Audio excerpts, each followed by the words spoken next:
ಪ್ರೀತಿಸ್ತಾರೆ, ತಂದೆಯವ್ರ ಬಗ್ಗೆ ಅಷ್ಟೇ ಗೌರವ ಕೊಡ್ತಾರೆ. ಎಮ್ಮೆ ಬಂದಾಗಲೂ ಕನ್ನಡದ ಬಗ್ಗೆ ತುಂಬ ಚೆನ್ನಾಗಿ ಮಾತಾಡಿದ್ದಾರೆ, ಬ್ಯಾಂಗ್ಳೂರ್ ಬಗ್ಗೆ ಅಷ್ಟೇ ಗೌರವ ಕೊಟ್ಟು ಮಾತಾಡಿದ್ದಾರೆ.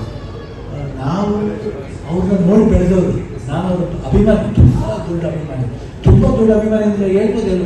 ತಂದೆಯವ್ರು ಇಟ್ಕೊಂಡು ಹೇಳ್ತಾರೆ ಅವ್ರ ಅಭಿಮಾನಿ ಅಂತ ಹೇಳ್ಬೋದು.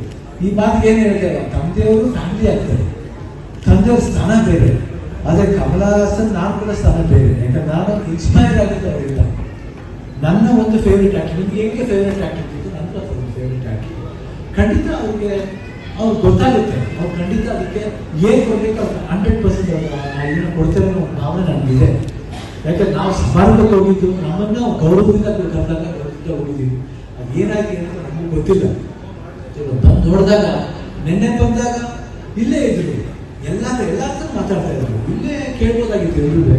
ಬಟ್ ಯಾಕೆ ಕೇಳಿದ್ರೆ ನಮಗೂ ಗೊತ್ತಿಲ್ಲ. ಬಟ್ ಕನ್ನಡ ಪ್ರೀತಿ ಅನ್ನೋದು ಯಾರೋ ಒಬ್ರು ಮಾತಾಡಿದಾಗ ಮಾತ್ರ ಬರಬಾರ್ದು, ಇದು ಥ್ರೋಟಾಗಿ ಇರಬೇಕಿದೆ.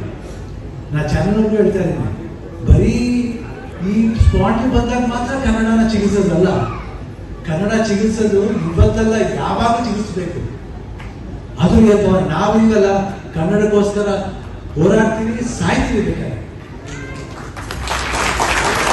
ಬರೀ ಮಾತಾಡಿ ಸತಿ ನ್ಯೂಸ್ ಮಾತಾಡ್ಬಿಟ್ಟು ದೊಡ್ಡ ಪೋಸ್ಟ್ ಮಾಡೋದು ದೊಡ್ಡ ವಿಷಯ ಅಲ್ಲ. ಕನ್ನಡ ನಾವೇನ್ ಮಾಡ್ತೀವಿ ನೀವೇ ಹುಡುಕ್ ನೋಡಿ, ನಿಮ್ಗೆ ಗೊತ್ತಾಗುತ್ತೆ, ಅಲ್ಲೇ ಆನ್ಸರ್ ಸಿಗುತ್ತೆ.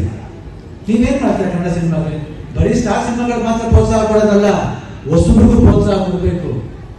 ಅದ್ರ ಬಗ್ಗೆ ಮಾತಾಡೋದೇ ಇಲ್ಲ, ಬಿಟ್ಬಿಟ್ಟು ಹೋಗ್ತೀರಾ. ಕನ್ನಡ ಪ್ರೋತ್ಸಾಹ ಮಾಡಿ, ಏಕೆ ಕನ್ನಡ ಬೆಳೆಯುತ್ತೆ ಹೇಳಿ? ಕನ್ನಡ ಬೆಳೆಯೋದು ಇಷ್ಟು ಮಾತ್ರ ಅಲ್ಲ, ನೀವು ನಮ್ಮ ಕೈಯಲ್ಲಿದೆ, ನಮ್ಮ ಜವಾಬ್ದಾರಿ ಆಗುತ್ತೆ. ದಯವಿಟ್ಟು ಬೇರೆ ತರ ಅರ್ಥ ಮಾಡ್ಕೋಬೇಡಿ.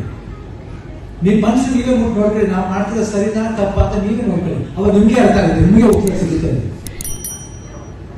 ಸೊ ಅದರಿಂದ ಕನ್ನಡ ಸಮಾಜದ ಬಗ್ಗೆ ನಾವೇನು ದೊಡ್ಡ ಮಾತಾಡಬೇಕಾಗಿಲ್ಲ. ಖಂಡಿತ ಅವ್ರಿಗೆ ಗೊತ್ತಿರುತ್ತೆ, ಅವ್ರು ಇಲ್ಲಿ ಅವರು ಸಿನಿಮಾಗಂತ ಬಹಳ ಕನ್ನಡ ಸಿನಿಮಾ ಮಾಡಿದವರು, ಅವ್ರಿಗೆ ಗೊತ್ತಿರುತ್ತೆ. ಅವ್ರು ಖಂಡಿತ ಏನ್ ಮಾಡ್ಬೇಕು, ಅವ್ರು ಖಂಡಿತ ಮಾಡ್ತಾರೆ ಅಂತ ಭರವಸೆ ಇದೆ. ಇಷ್ಟು ಹೇಳ್ತಾ